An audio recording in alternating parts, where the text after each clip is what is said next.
Bonjour, si comme moi vous avez l'occasion d'enregistrer sur un ordinateur portable et notamment un Mac portable, le type MacBook Pro, Pro Tools n'est pas très pratique à utiliser parce qu'il nous manque des touches sur le clavier du portable, tout le pavé numérique est absent et c'est assez ennuyeux parce que les raccourcis qu'on peut faire avec le pavé numérique, on ne peut pas les faire autrement et certains sont même difficilement accessibles via des menus.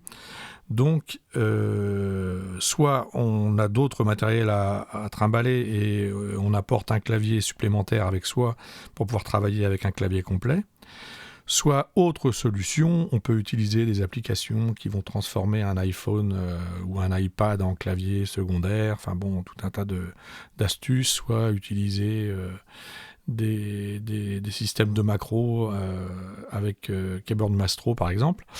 Mais enfin, tout ça, ce sont des solutions qui peuvent être assez complexes ou coûteuses. Moi, ce que je vous propose aujourd'hui, c'est de raser gratis et d'utiliser ceci, c'est-à-dire le clavier d'accessibilité du Mac, qui est lui fourni avec le Mac et qui permet d'ajouter le petit pavé numérique comme ceci et de faire les raccourcis qui vont avec.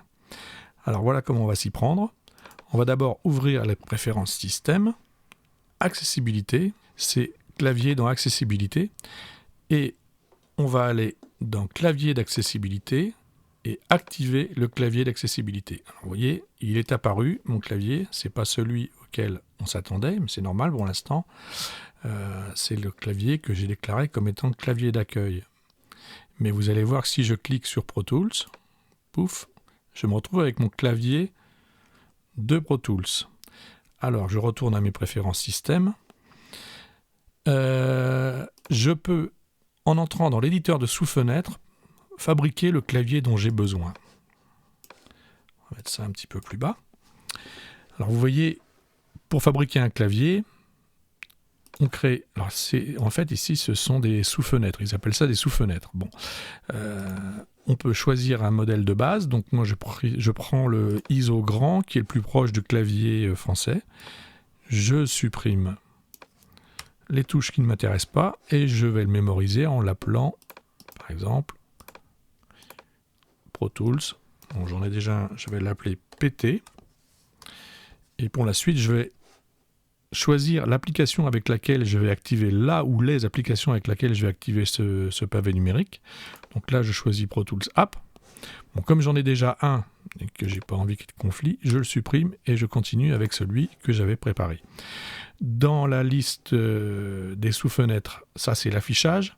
Alors soit on choisit d'afficher dans la liste des sous-fenêtres ce clavier Pro Tools.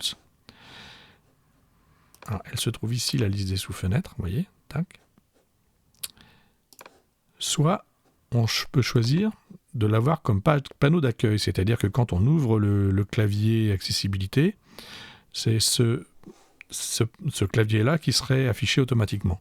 Bon, comme moi personnellement, je veux même servir du clavier d'accueil pour éventuellement visualiser mon clavier parce qu'il va me permettre aussi de voir les caractères cachés.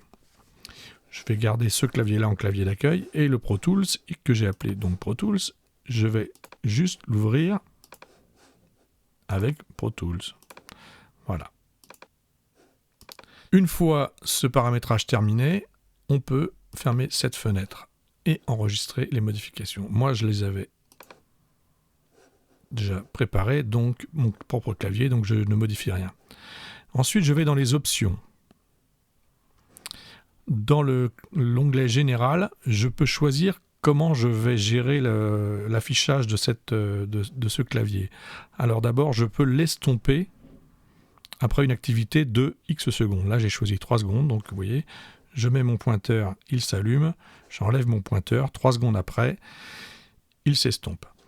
Voilà, et donc je peux l'estomper alors moi je l'ai estompé de quelque chose comme 85%, je pense.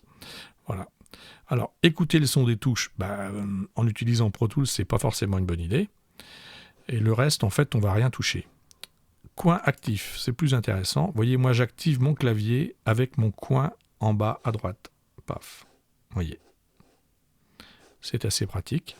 Je le réaffiche. Et ensuite, l'attente. Alors, dans l'attente, ce qui va nous intéresser, c'est revenir automatiquement au clic gauche.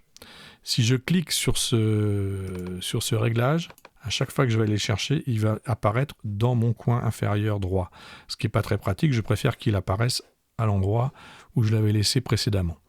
Le délai d'attente par défaut, j'ai choisi 1/4 de seconde ici, c'est-à-dire que quand je mets mon pointeur en bas, il apparaît en 1/4 de seconde.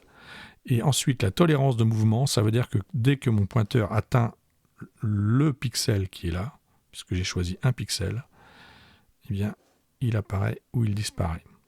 Voilà, eh bien, le paramétrage est terminé. Alors, juste un petit détail tout de même, si vous fermez ici votre clavier là, vous voyez, si je vous montre l'affichage ici, vous fermez le clavier, il désactive le clavier d'accessibilité. Donc, il est préférable de le fermer ici, ou éventuellement de le fermer comme ça, mais vous voyez, il se trouve caché ici. Voilà. Donc, on ferme cette fenêtre, et là, je fais apparaître mon clavier, et en appuyant sur la touche commande 5, commande 1, commande 2, commande 3, commande 7, vous voyez, j'ai tous mes fenêtres habituelles utilisées avec mes raccourcis clavier. Pas belle la vie, et en plus, ça ne vous a rien coûté, à part le prix du Mac tout de même. À bientôt.